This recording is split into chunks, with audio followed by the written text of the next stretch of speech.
Hello.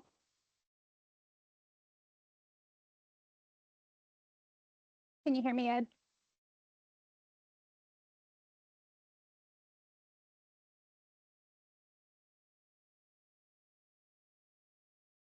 You're muted. Can you hear me? Can you hear me?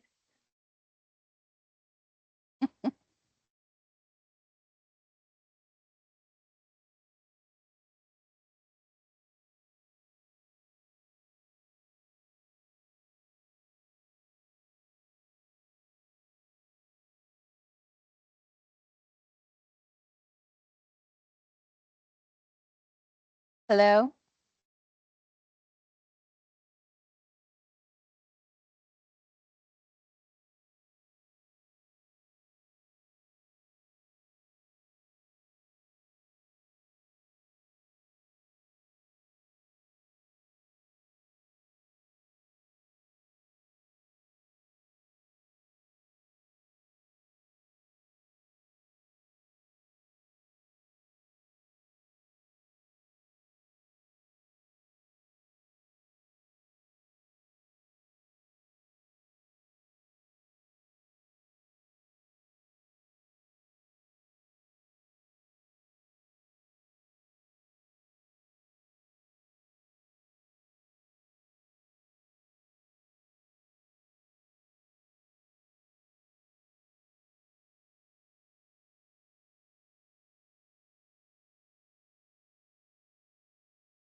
Can you hear me, Ed? Testing, testing. I don't think you can hear me.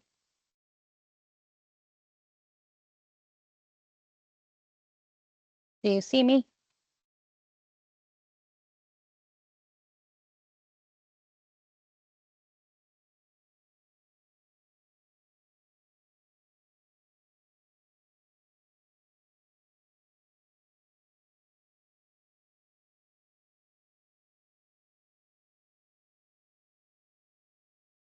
Hi, Kelly. Can you hear me? Oh, there you are. Can you hear me? Yeah. Okay. I was just responding. I'm like, I can see and hear. I can see you. Can you see me? Okay. All right. Well, I'm going to see if I'm going to go ahead and share. Okay. And just to make sure we're. All right, and I have made sure that only I can that everybody's in the waiting room. So as long as you don't admit anybody, they'll all stay there. So I don't want to have happen what happened last week. All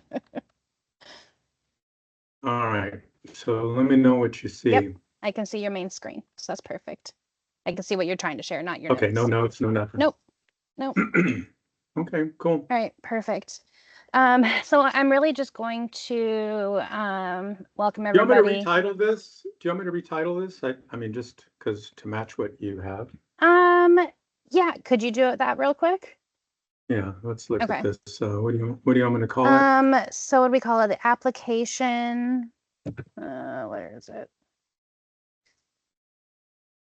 Let me let Dan in. Application of R-32 VRV systems.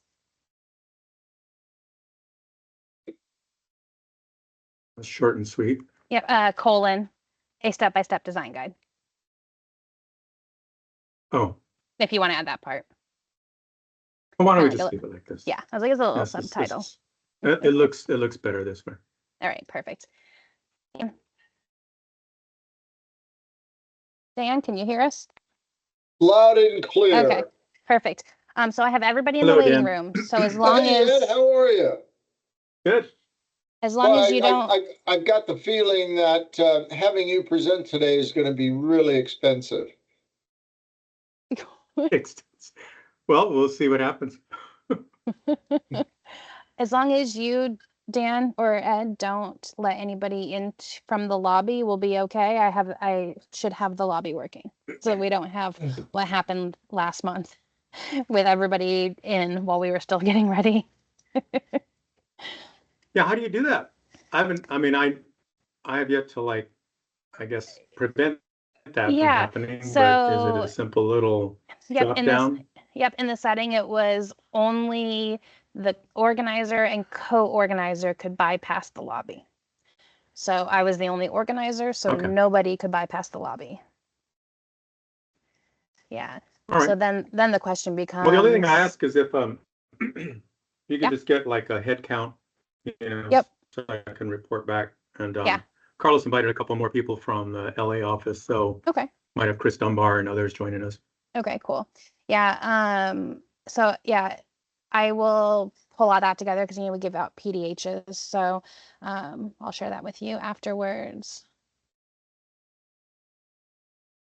So then the question becomes, So you're kind of coming in and out. I'm hoping it's not a bad connection. I don't know if oh no, I hear you fine. Dan, do You're you not. hear Kelly going in and out, or Ed, I'm talking to you now to see if I'm phasing in and out.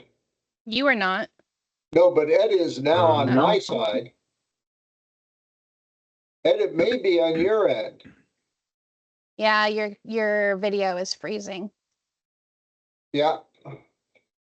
My video? Yeah, your video is frozen. Uh-oh.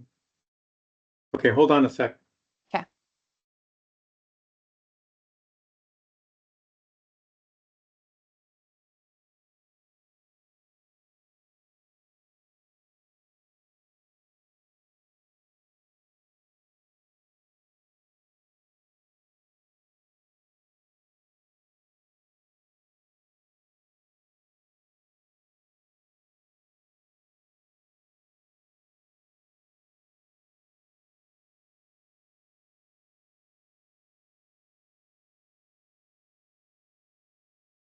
But then the question becomes, once I let everybody in, can I then change it to have people bypass the lobby? Well, yeah, I would, Kelly, you're talking to the wrong guy. I think I can change it. Yeah, I'll be You able to should be change it. able to. Yeah, I'll be able to change it afterwards. Okay, cool. You know, it's just, as soon as you figure out that function, then they change the platform and then you're going to rediscovery mode. We gotten so used to Zoom for 5 years that last month I was panicked. I was like, oh my God, everybody's in here and we're not ready.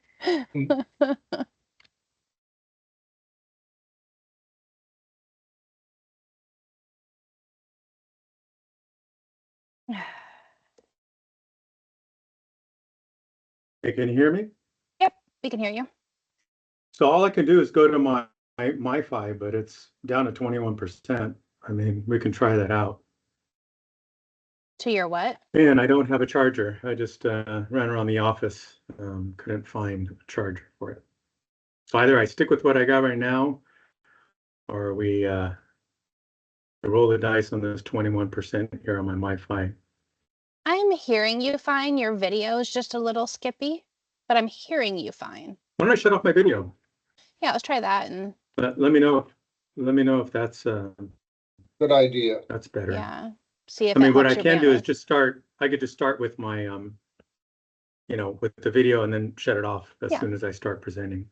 Yeah, that works. Yeah, I mean, I'm hearing you fine, so yeah. This is why we Okay. do the 15 minutes early to get out all the kinks.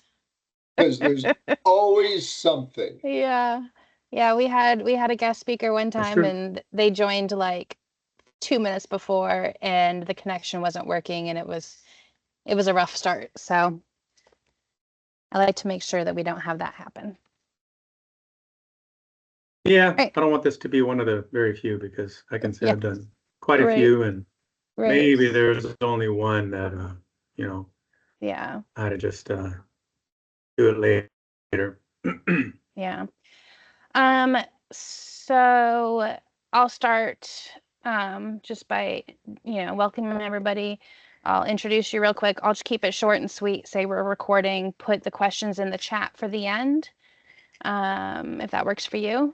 And then I'll just turn it over to you. That way we have the Yes. full hour for you.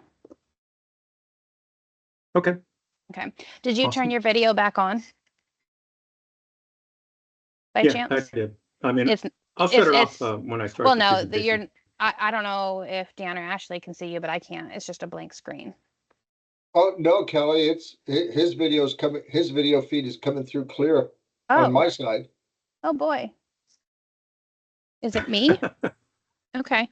Let me hard connect in real quick. I have to crawl under the desk to get it. So 1 second. Okay. See, like right there, you got really clear for whatever reason. She went clear.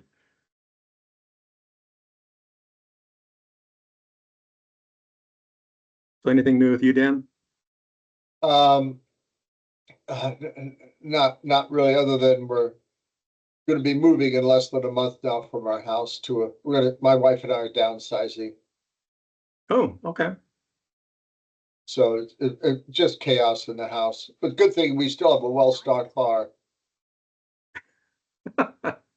Well, I finally have a new batch that I just bottled last night. So, What did you brew?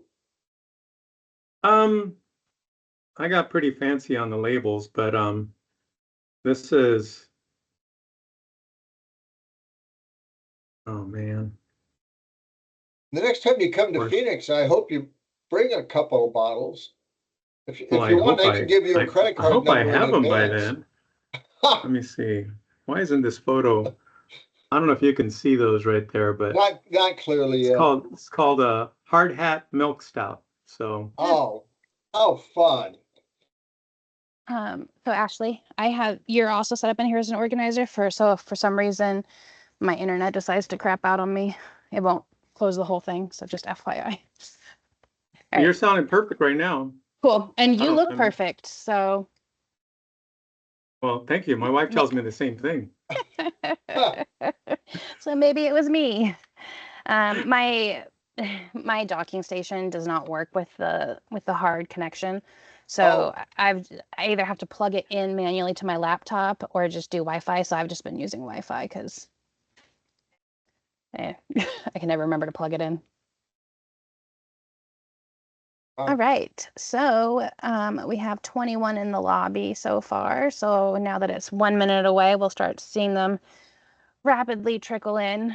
When it hits noon, I'll let everybody in. I'll welcome everybody, and I'll just kind of give it a minute or two for people to get in and get connected. Okay. But I will let you know before I admit everybody. All right. I'm gonna go ahead and close my video. Well, people might want to see your face first, Dan. Oh, okay. And then when he starts, you can turn it off. I'll allow that. All right.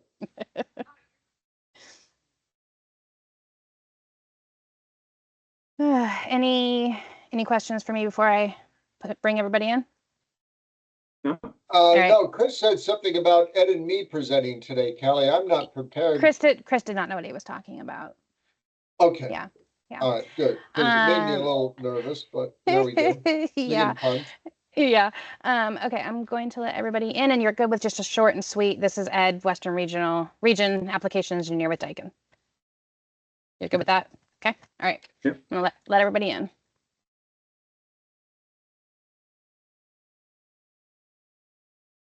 You got time. Yeah, I'm not even worried about it. If it blows up, that's on them. It's not on us.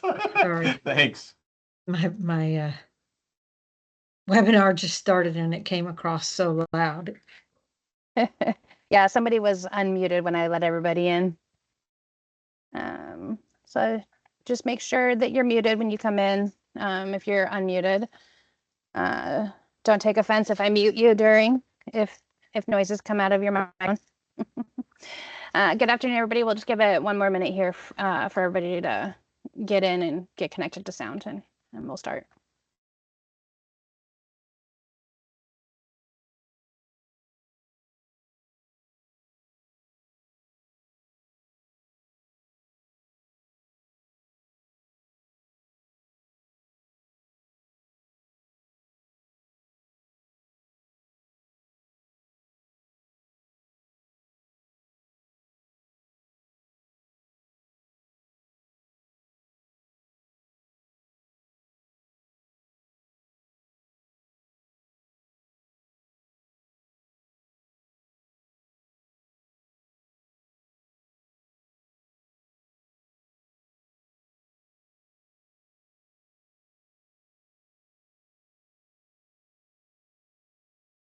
All right, we'll go ahead and get started. We have a full hour of some great content, so I don't want to take any more time away from it. Welcome to Webinar Wednesday. My name is Kelly Huff. I'm the marketing manager here at Veritech and also the program coordinator for our education platform.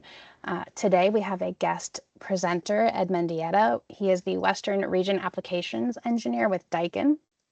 And so he'll be going through the application of R-32 VRV systems as a part 2 from last month to get deeper into the weeds with you. We are recording this, so we'll share it afterwards. And if you have any questions, you can go ahead and put them in the chat and we will cover them at the end. So with that, Ed, I'll hand it over to you. All right. Well, thanks for the introduction, Kelly. I just want to make sure everyone sees my screen okay here. Yes. And let's get started. As Kelly said, I am the Western Region Applications Engineer. A little bit more about myself. I have a bit of a varied background in the HVAC industry. Did some MEP work, reliability analysis, commissioning, lead consulting, and facilities management. And before that, I used to work in power plants on ships. So I graduated from the Maritime Academy back in the day with a marine engineering technology degree and went on to get a second bachelor's in mechanical. I've been with Daikin since 2019, and I have a few hobbies, which include playing percussion and brewing beer. So in order to get started here, I just want to give you a little bit more background on what this is. This is something that our team had put together at Daikin, and you can say it's our best information. But the disclaimer is that information does change. As you know, ASHRAE does have addenda that comes out.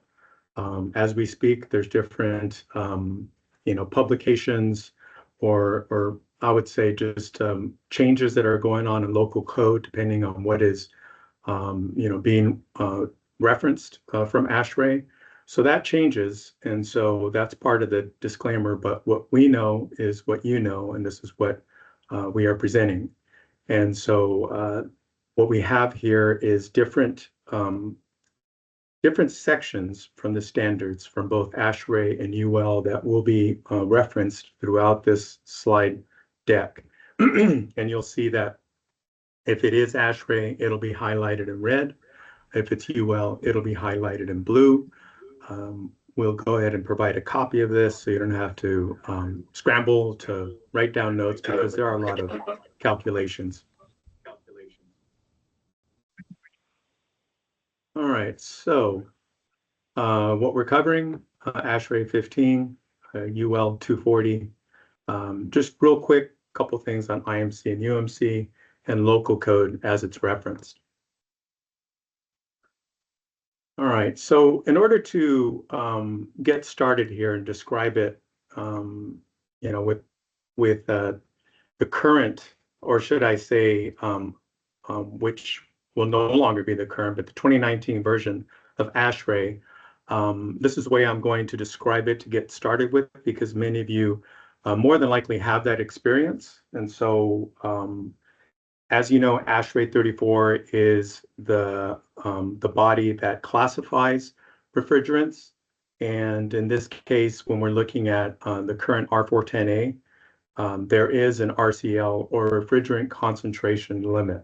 I'll refer to that as RCL going forward.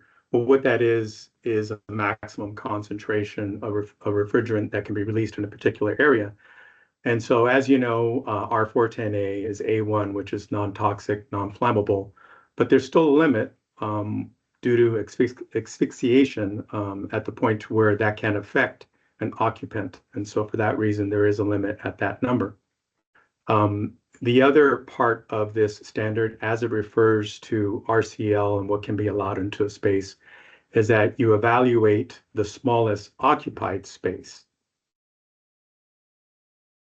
Now, given the constraints of ASHRAE, it's not viable to put all the components containing refrigerant outdoors or in a mechanical room.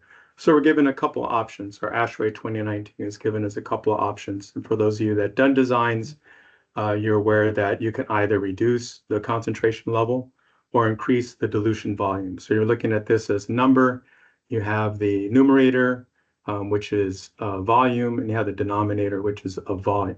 I'm sorry, the numerator, which is a quantity in pound mass, and the denominator, which is a volume. So how can we currently not exceed that amount of 26 pounds over 1,000 foot cubed? If you have a system and it turns out that you have exceeded that amount and you want to affect the quantity of refrigerant, you can basically split those systems. So you calculate, or you basically determine the amount of refrigerant that's allowed, and then the remainder of the system, you can put that on a separate circuit as shown in the top.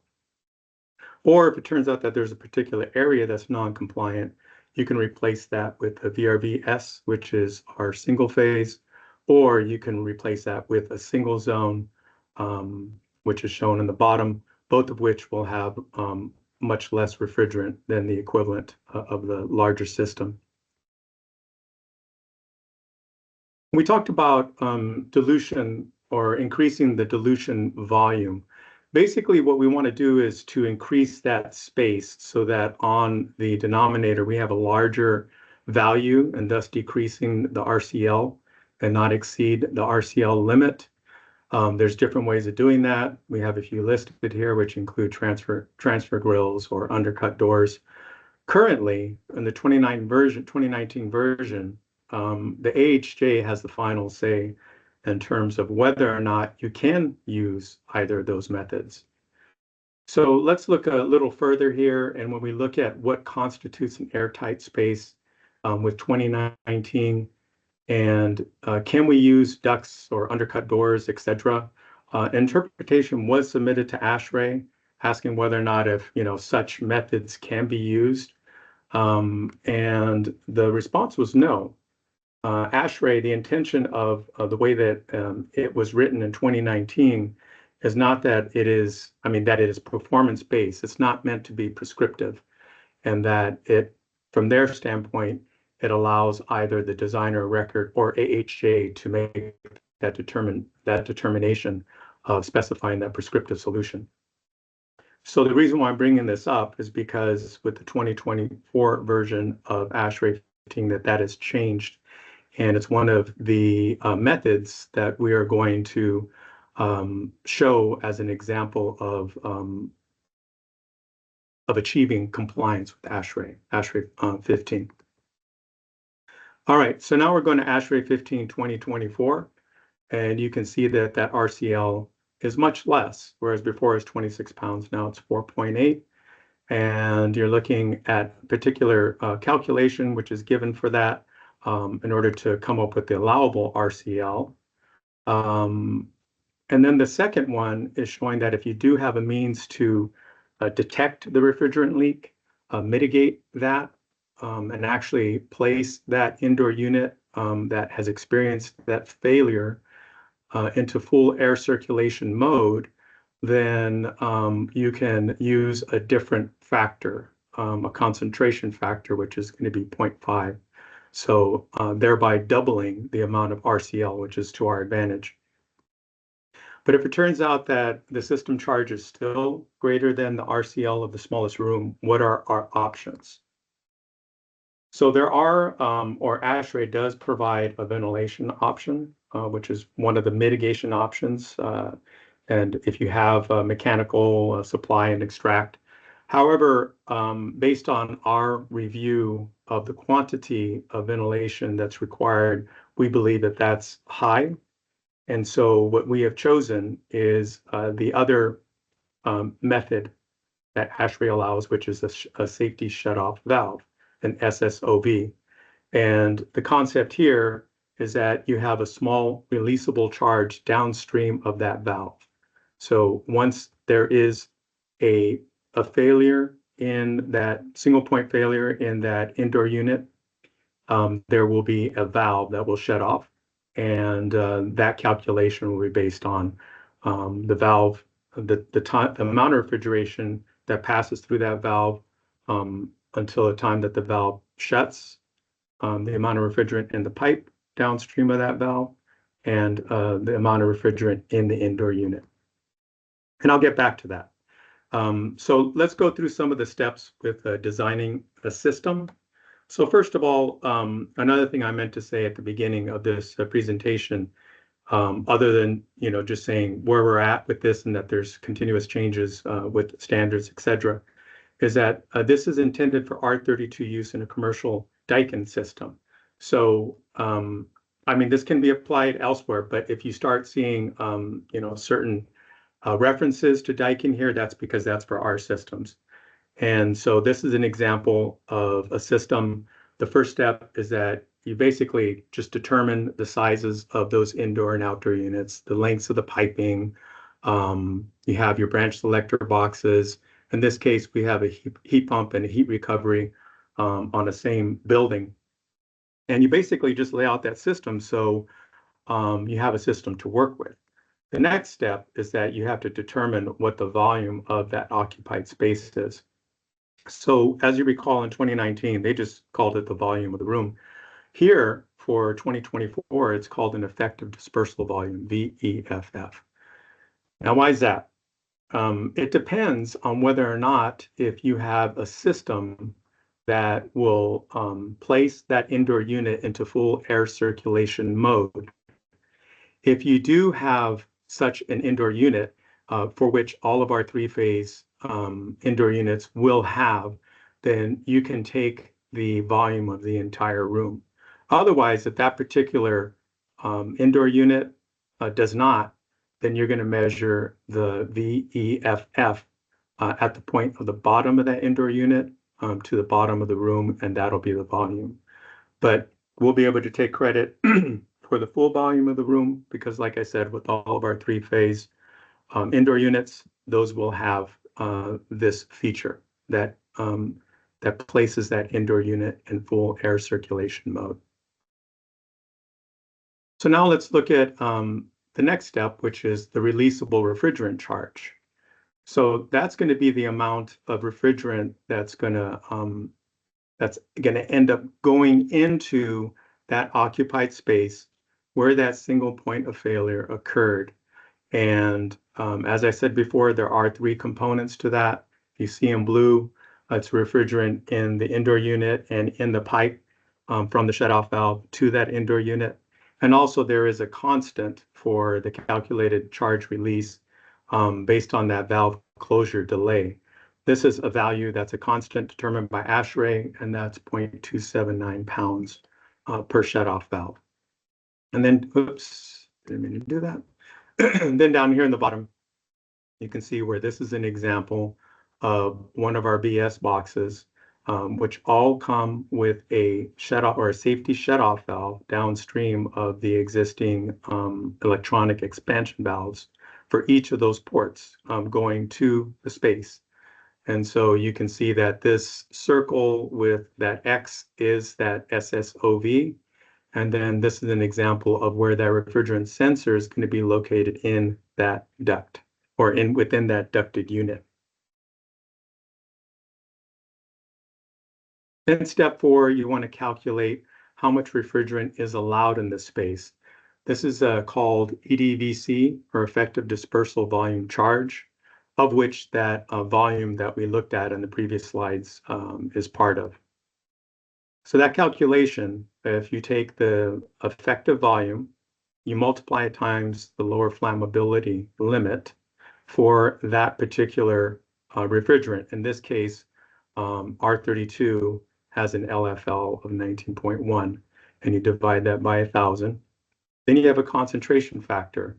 And if you recall on the earlier flow chart, depending on whether or not if you have air circulation in that indoor unit or not, then you take credit, or let's just say you can bump that concentration factor up from 0.25 to 0.5, which is what we want to do.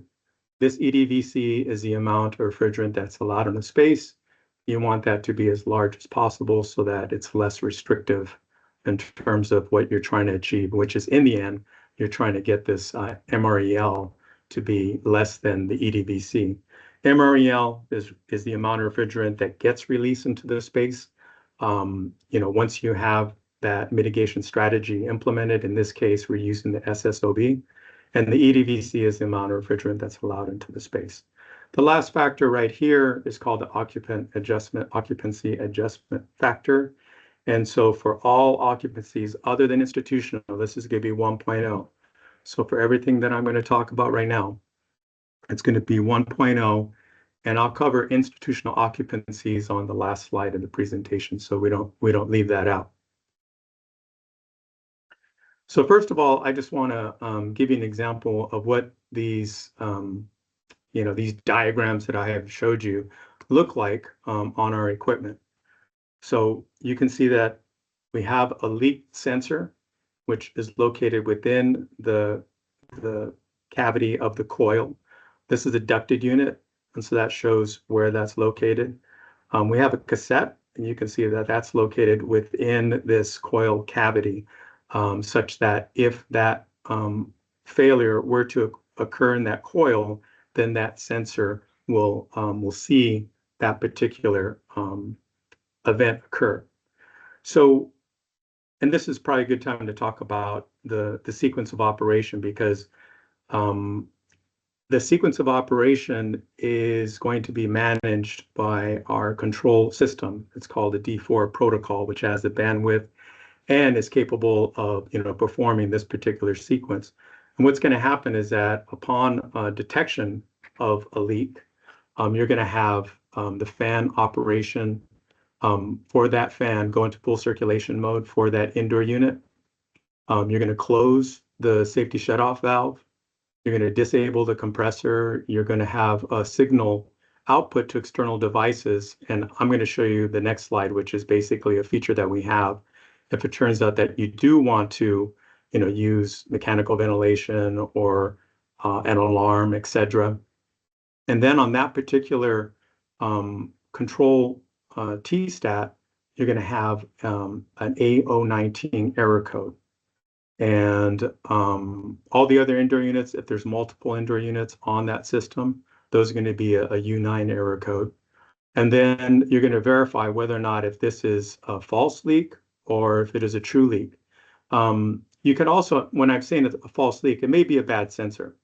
So once you've determined if it's a bad sensor, then you can basically loop back into that sequence, and you have to go to your field settings and take that out so that it gets out of the error mode, but you will not have to change the sensor as a result of that. If there is a leak detected, then you will have to repair that leak. You'll have to change the field setting, and you have to reset the power supply. But that's basically the sequence of operation that will occur. And here's a location of that particular sensor for the ducted unit. There is an additional door, so that you'll have access to that. All of the sensors will be the same. The only differences that you'll have is whether or not how it's connected. So there may be differences in how it's connected, but it's the same sensor. And they're supposed to be designed to last the lifetime of the indoor unit. Therefore, you don't necessarily have to change them, but they are changeable. And there is no, I guess, I forget the word, but anyways, if you verify whether or not if it's good or bad, you're going to have to replace that sensor. Okay, when we talked about that full circulation mode, what you're doing is that you're decreasing the concentration. And if you, as opposed to having refrigerant in just an area that does not have that air circulation, it's the equivalent of doubling that volume, even though you're not. It's just dispersing that refrigerant and thereby having a lower concentration and allowing you to be able to move that concentration factor up to 0.5. This is that external device that I was telling you about. If it turns out that this is kind of a catch-all. If it turns out that for what we provide out the gate from the factory with everything I've just showed, if you want to have an external output for an alarm, or if you basically want to connect that to a BMS system, or if you want to have ventilation in addition to the SSOV, then you can use one of these adapters. And so the idea with that is to be able to capture anything else that you may have to address in addition to what we provide with our mitigation features. Okay. Let's get to some application examples, and let me see. Yeah, we're doing good for time. So going back to that same project that we had earlier, the first thing we're going to do is just lay out the system such that we know what the size of our system is going to be. After we've laid out all the piping, run it through our selection software, we know what the system charge is for each of those systems for the heat pump heat recovery. In this case, the 10-ton heat recovery system is going to be 48 pounds, and the 12-ton heat pump is going to be 36 pounds. Second step, you're going to look for that smallest space. Just as in 2019, you're looking for that smallest occupied space. However, in addition to that, if you do have indoor units grouped together on a single branch box, you want to look at that also.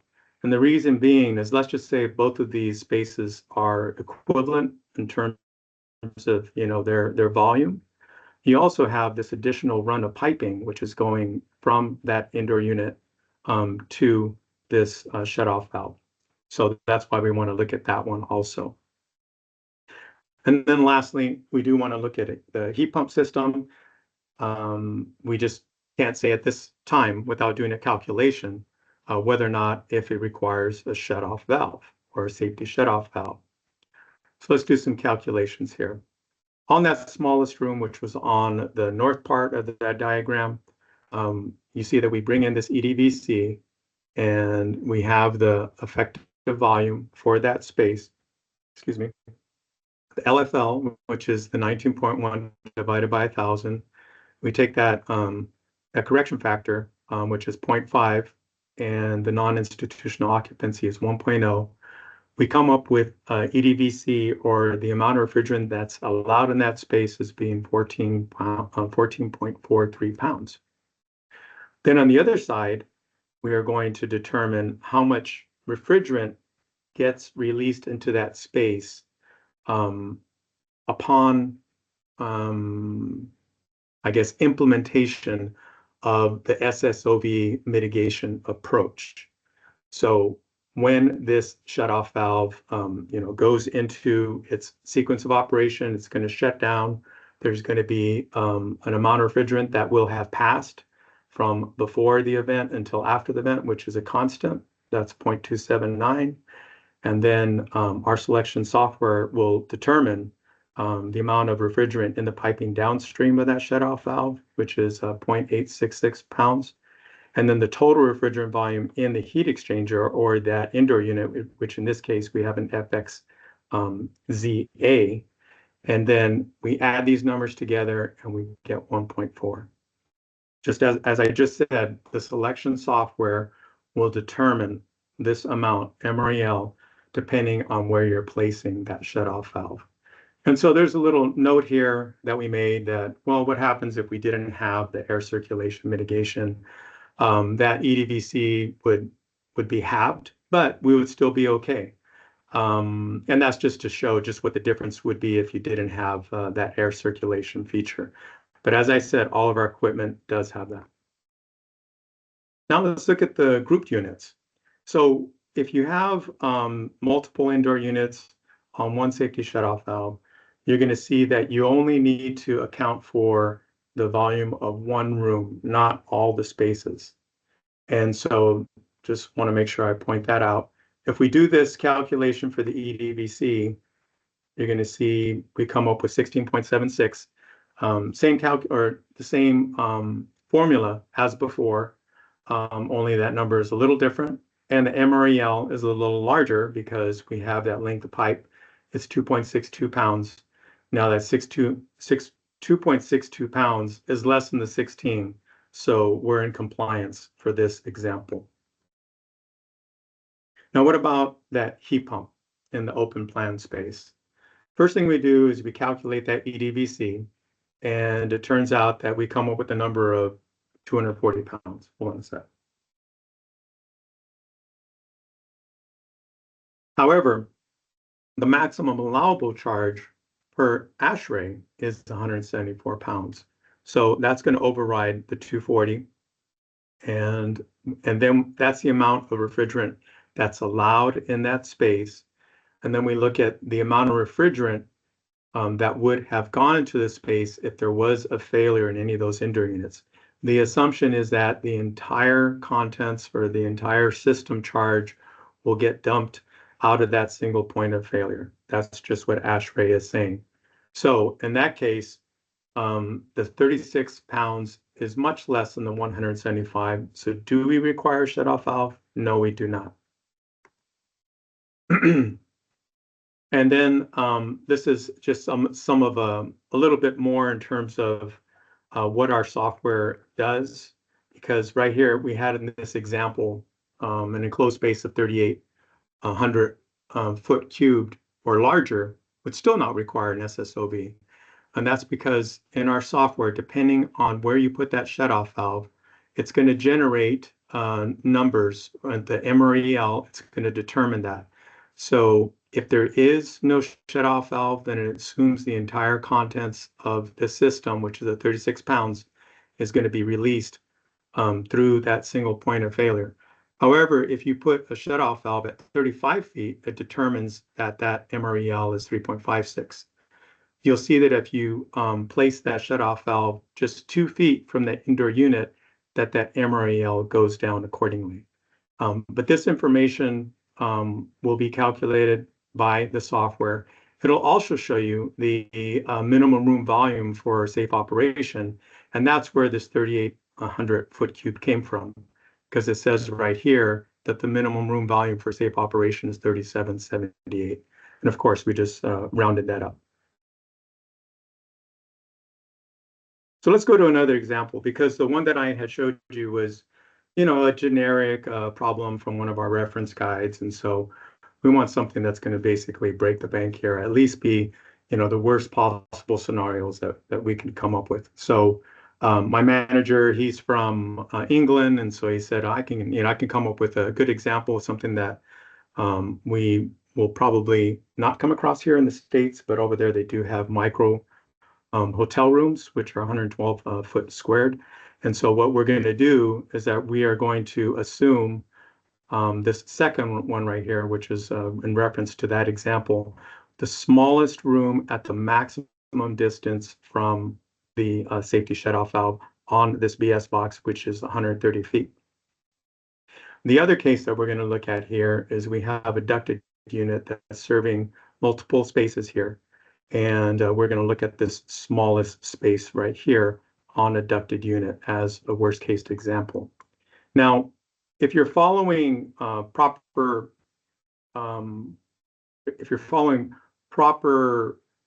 design for supply and return, if you're conforming to mechanical ventilation rate design, then you can take credit for this entire area that this single ducted unit is serving.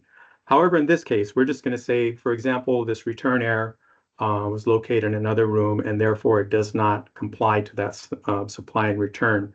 So we're going to look at this smallest space, just so that we're looking at the worst case example. And you can see immediately that the amount of refrigerant that's allowed into the space is much less for that smaller room.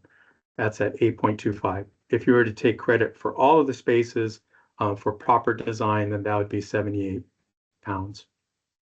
If we do the MREL from that ducted unit to, from the shutoff valve to that ducted unit, we come up with an MREL, or amount of refrigerant that gets released into the space, of 2.92.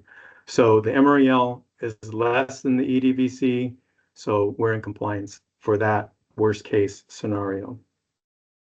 This other scenario that we've come up with is where we're doing the calculation for this small space, 112 square foot space, which is 130 feet from that safety shutoff valve. In this case, we're showing it on a BS box, but it could just be a single shutoff valve. We're coming up with an EDVC of 9.09, and the MREL, if we go through the calculations again, that our selection software will determine we come up with 2.78. So it turns out that we will comply with, this particular worst case scenario as well. Now, going back to 2019, this would have been a situation to where we possibly would have wanted to take credit for this this bathroom right here by using either undercut doors or transfer grills, etc. I'm going to show you a little later on when we come across a situation to where we do need that additional volume that we now have a calculation for that. Am I still there? Yes. Yeah, you're still here. Hello? Yep. Can you hear us? Hello? Hello? Can you confirm if you hear me, Kelly? Yeah, I can confirm. Ed, Can you confirm if you hear me? Yes. Ed, we hear you. Okay, I went out there for a little Okay. while, I Yep. think. So, You're good. and I stopped as soon as I heard this little buzzer going on here. Okay. Yeah, All you're right. good and we can still see. So okay, thank you. So that's as far as we're going to go with the SSOVs in compliance with the ASHRAE. And so now we're going to go on to UL. So what we have what we have considered is a single point failure for a high probability system where that refrigerant is going to go into a space that has occupants. But UL covers all spaces in the building, and there is refrigerant running around in areas that are unoccupied. And so the key words that I want to use here is that that's an enclosed space. And we want to talk about all manufacturer components as referred to by UL within that area. A manufacturer component is a BS box. And so if we have BS boxes, or when I say BS box, sorry, the safety shutoff valves, which are located on the branch selector boxes, or the heat pump safety shutoff valve, both of which are not piping. They actually have a valve, which is considered to be a manufacturer component. It's a different category. So we do need to account for that. And the EDV of an A2L refrigerant must not exceed 25% of its LFL, which takes us back down to 4.8 pounds over 1,000 feet cubed. So this is basically that RCL that we saw at the top of that flow chart at the beginning of this presentation. And if there was no mitigation, then the entire refrigerant charge would have to go into that space. So we're kind of back to square one again. And when we're talking about 2019, it's the entire contents. So there are mitigation approaches to use for this scenario. However, up until a couple months ago, we had presented a list of options, and I'm going to show you those. But there was an interpretation which was just approved on June 13th of this year. And it was from another manufacturer. And as a result of that interpretation and response from ASHRAE, it has changed maybe one and a half of the options that I'm going to present to you. So what this is that when I say that, to date, that Daikin, that our interpretation of the ASHRAE standard was that the manufactured items, which is anything let's just say manufactured items, the safety shutoff valves, if they are in an enclosed space, form part of a VRV circuit, and that they did not fall in the same category as an indoor unit serving the conditioned space.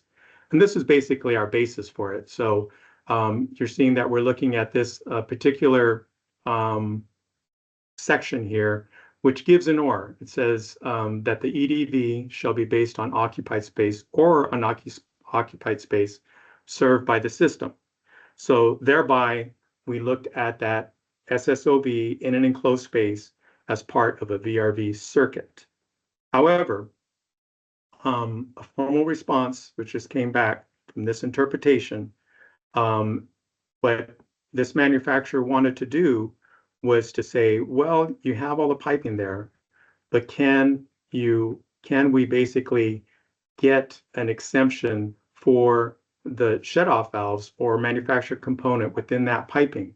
And because ASHRAE said that you cannot, and basically, said that right here in this interpretation, that wasn't the intent, that to be exempted from the EDVC calculation, the refrigerant distribution box or the BS box does not meet the exemption for continuous refrigerant piping.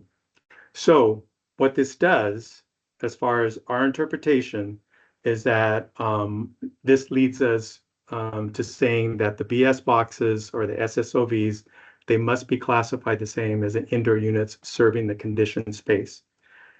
I know it's a mouthful to state, but I'm going to give you a copy of this, and you're welcome to look at the standards as far as our interpretations before and after this response from ASHRAE. And I'll show you how they changed the way that, or the options that were given in order to comply with the UL requirements.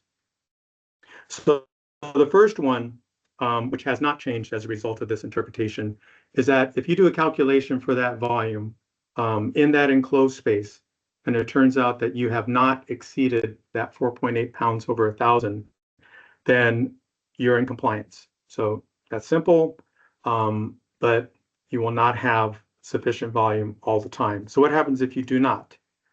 So this is incremental. We're just saying that, all right, let's just say that you're barely outside of the volume required and you need additional volume.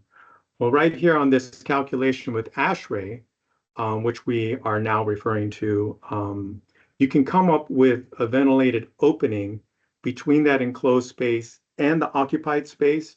Now, this is going to vary depending on the space, and there's certain variables within there that are going to change. And I'll show you a sample calculation. This is how post-interpretation we are saying that you need to follow, because we are classifying those shutoff valves, BS boxes, the same as indoor units serving the conditioned space. However, prior to that, there was a UL, or there still is, but this one, what we're saying, the post interpretation is no longer the calculation that you would have used, which is a fixed value. And then the third option, and again, I'm just showing this in case some of you have seen our previous presentation and why that's changed. Because of this post-interpretation, we have to go with the ASHRAE ventilation rates, which from our standpoint, we're saying that they're an impractical solution. If it's something that you choose to pursue, of course, I mean, we're not saying that you cannot use mechanical ventilation. That is in ASHRAE, and there are sections and tables that you need to refer to in order to come up with that number or that value. But we decided to make the statement that is not that it is an impractical solution, and therefore we are going with the other option that ASHRAE provides, which is a ventilated secondary enclosure. So what is a ventilated enclosure, a secondary enclosure? What that is that the safety shutoff valves we provide an enclosure which is basically placed around that unit, and upon detection of a leak, there has to be a sensor in there.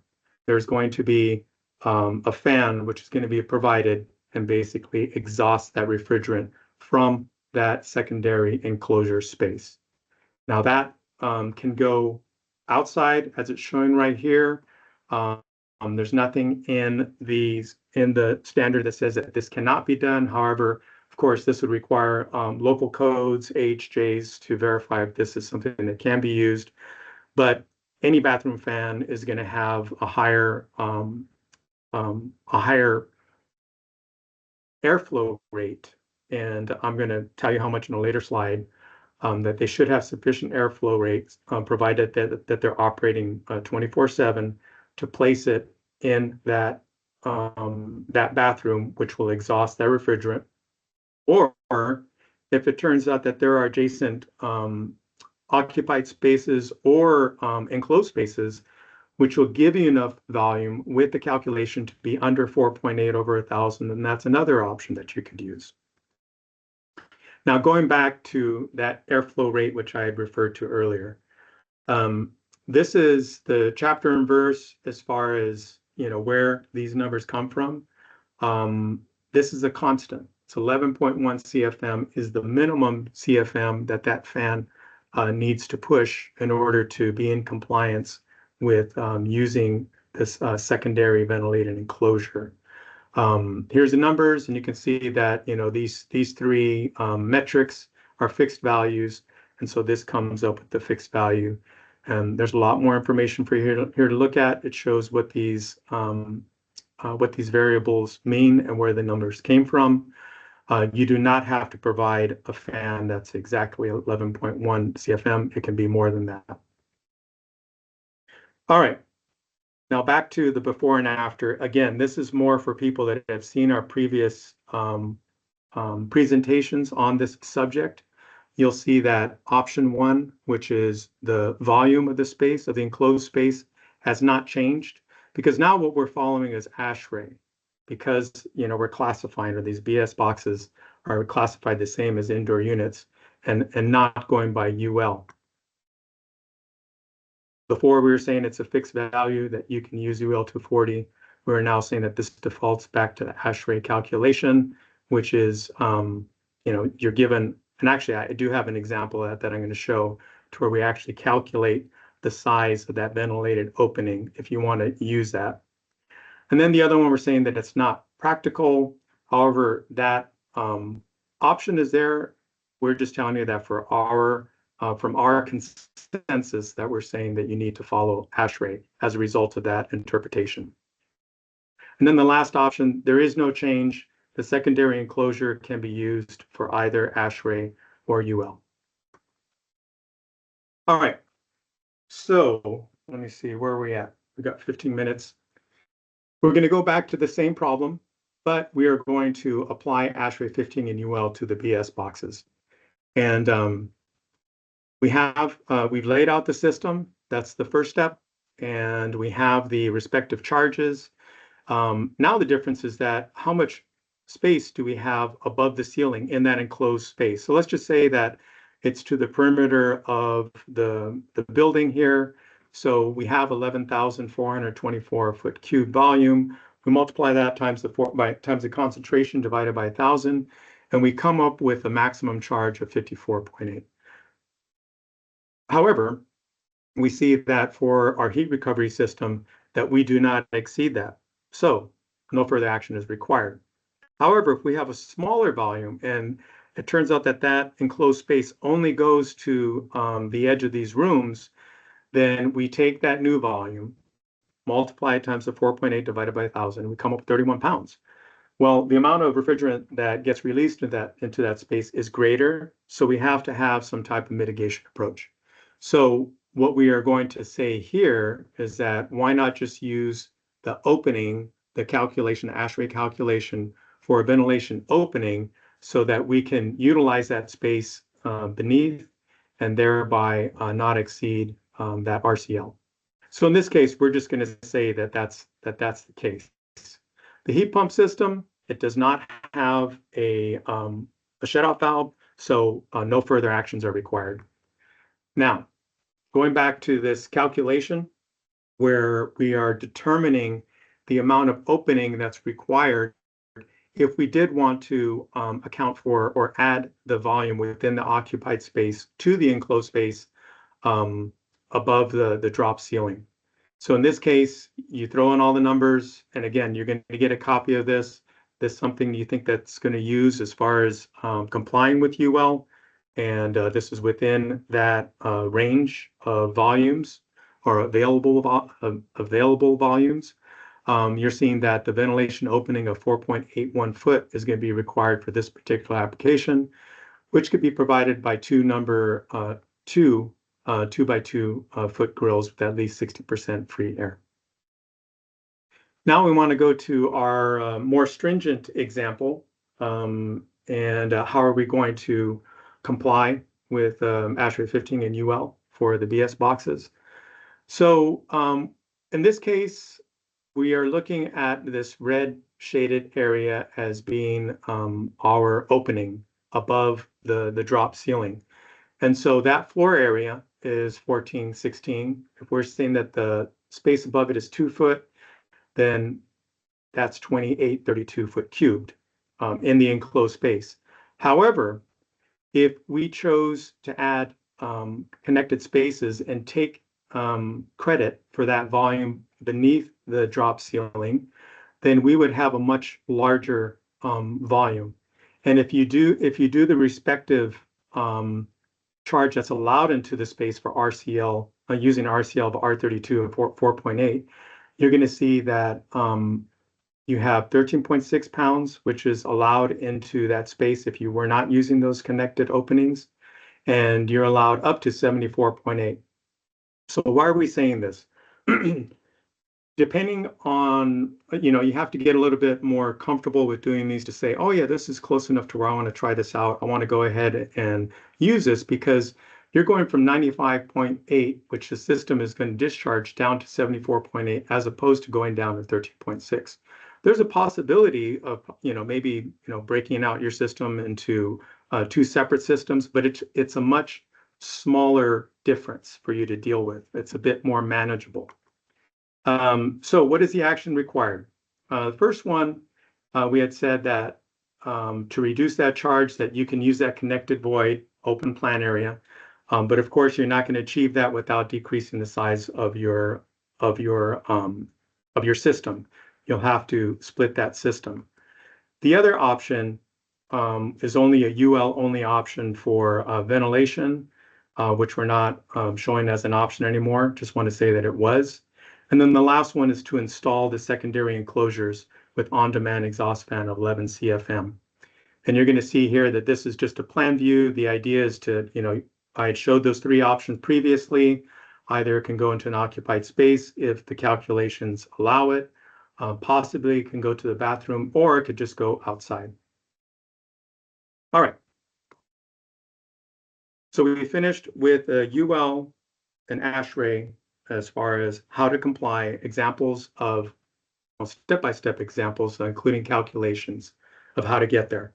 Again, you'll get a copy of this so that you can review that and refer to that, hopefully. The last thing, or one of the last things I want to talk about here, is piping shafts. And so this is something that came up last year. It's just a reminder that, there are sections within ASHRAE that are going to say that, you have to have a fire resistance rated shaft enclosure if you have refrigerant piping that's penetrating 2 or more floors. And then there's another one that says it could be mechanical, that particular enclosure needs to be mechanically or naturally ventilated. However, there is another section which states that if you're not exceeding the 4.8 thousand for the smallest occupied space for which the piping passes, then these do not apply, or you do not need to have that shaft, that fire resistance rated shaft enclosure for that shaft enclosure. That's important. But the other part of it is that when we're looking at that number, the piping is exempt from the EDV calculation. I put that in there because what it comes down to is the calculations that we've already performed. If you use everything that we have with regard to SSOVs, then you will not have to require that, that fire resistance rated shaft enclosure. All right.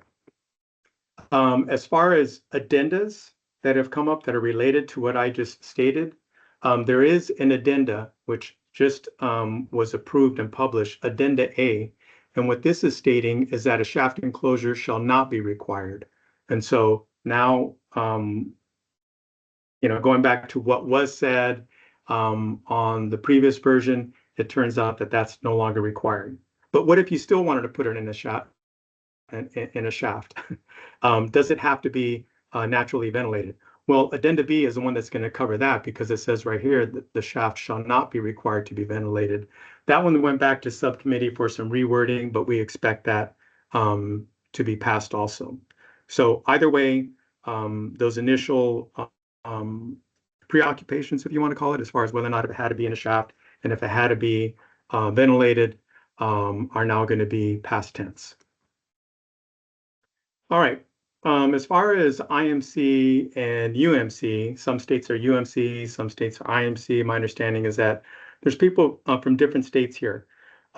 Depending on what your area has adopted, as far as IMC, it currently does not allow the exemption for 4.8 over 1,000, and it reinforces the need for ventilation in fire shafts. However, it's been revised for the 2027 edition, so that's going to change in 2027. UMC currently does require fire shaft for refrigerant piping. Basically, UMC follows ASHRAE 15 for use of fire-rated shafts. And then also, if you look at this particular option right here, we're talking about running it down the shaft. You can run it down the structure of the building as long as you adhere to, pipe protection and fire rating practices. That's always an option. And let's see. All right. Institutional occupancy. This is the last slide. Hopefully save enough time for some questions.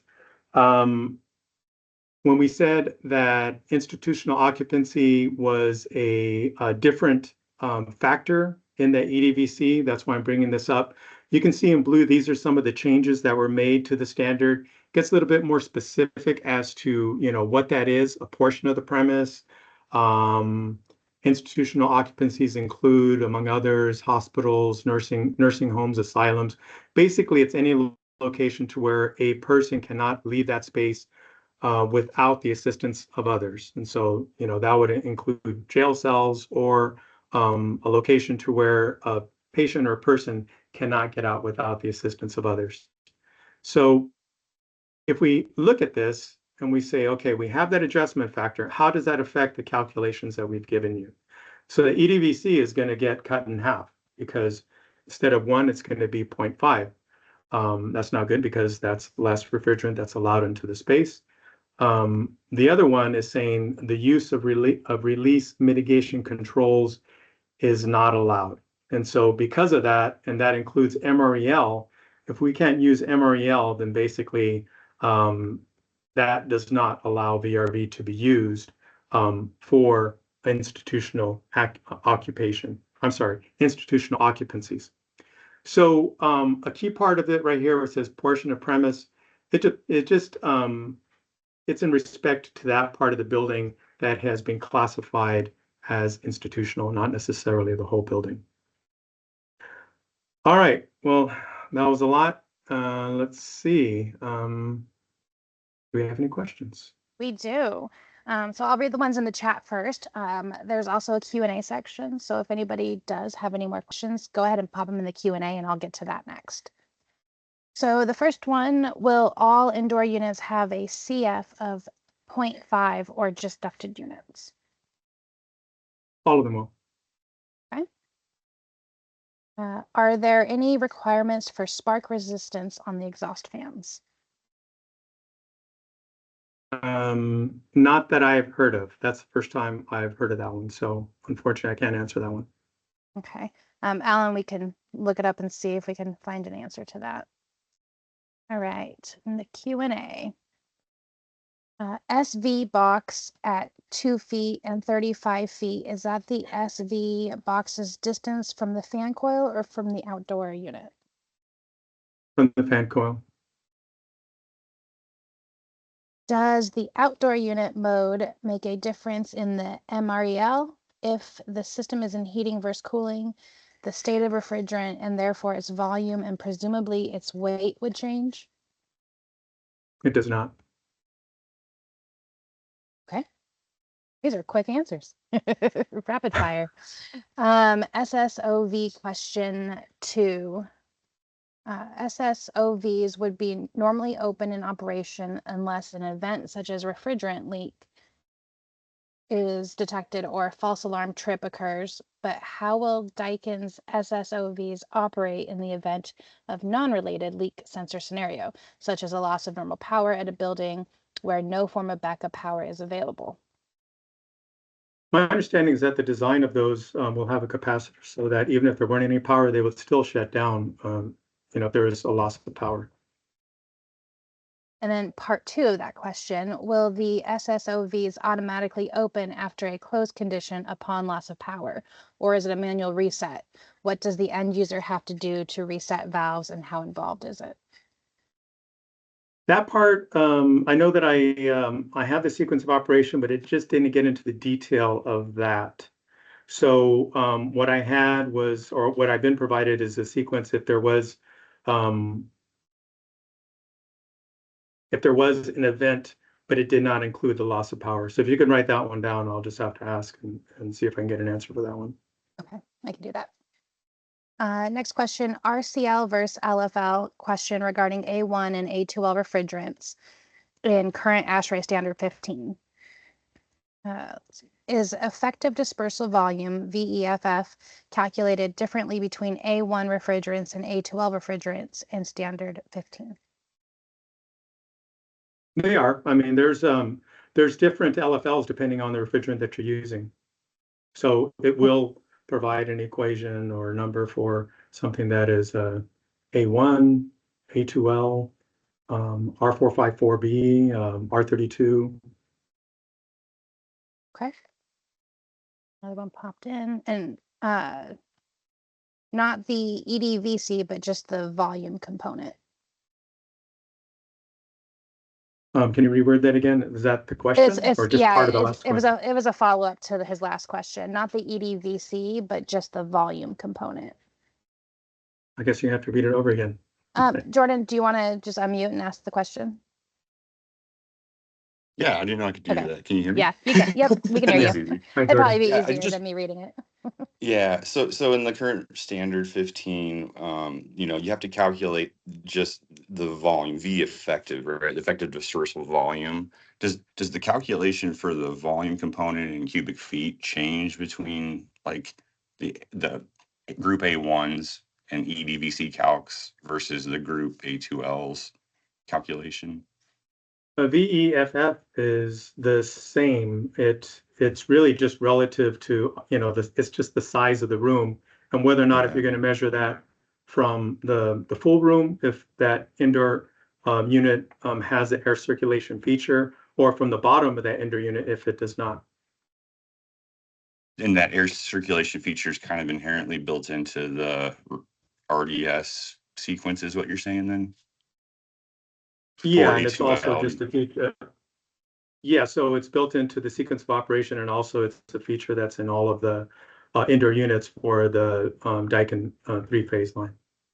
I got you. I guess my real heart of the question is because you say you effectively double the RCL limit in ASHRAE 34 per. Oh, that's when you said double, is that the concentration factor you're referring to? Well, because the RCL, right, is 4.8 for R32, but the LFL is like, what is it, 19.6 or something like that. So you made a comment where you effectively double the RCL by taking EV or RCL times. There's a slide that you had, and you take the 0.5 times the LFL to get RCL in your slide. Mm-hmm. And so then it kind of effectively doubles the value of an RCL,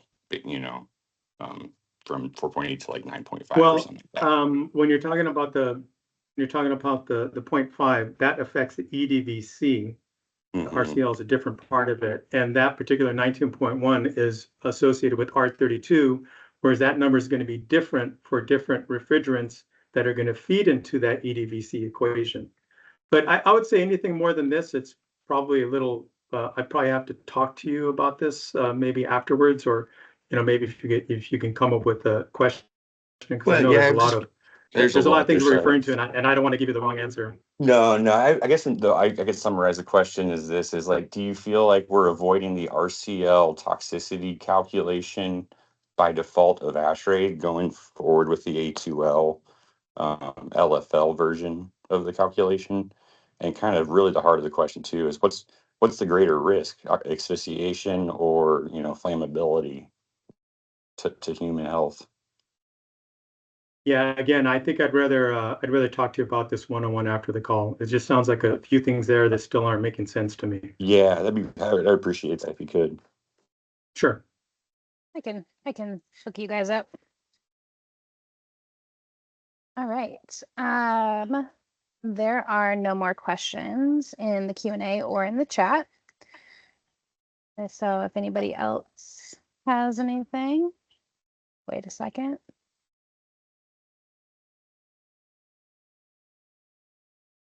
All right.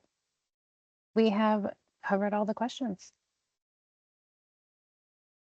Thank you so Okay. much, Ed. This was a Sure. fantastic presentation. And if anybody does have any more questions after the fact, as always, reach out to me. You can reach out to Dan. We can loop Ed in to the conversation as well. Or if you reach out to your salesperson here at Veritech.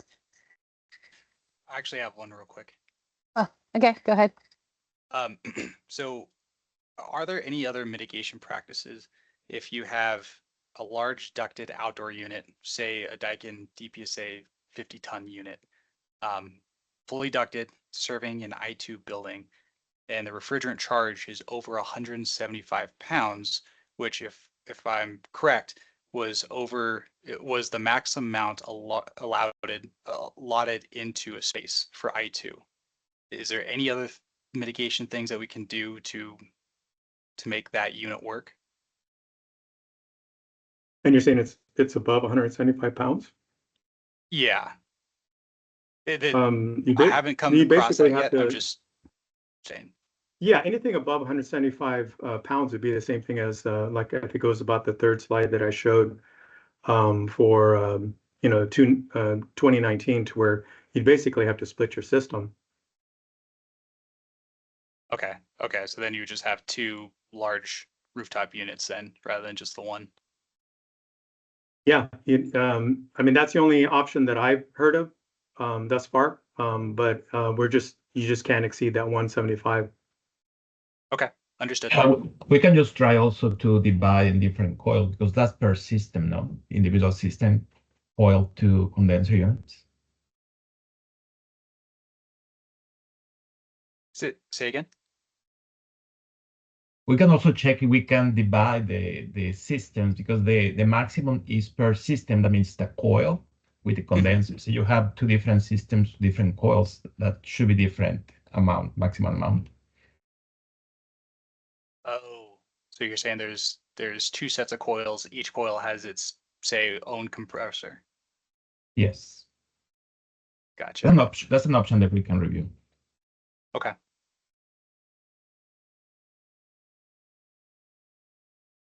All right. Anybody else?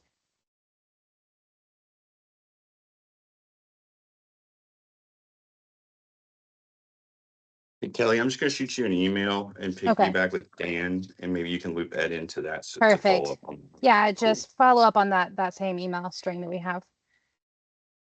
That'd be perfect. Okay. I think we're good. I think I'm going to call it.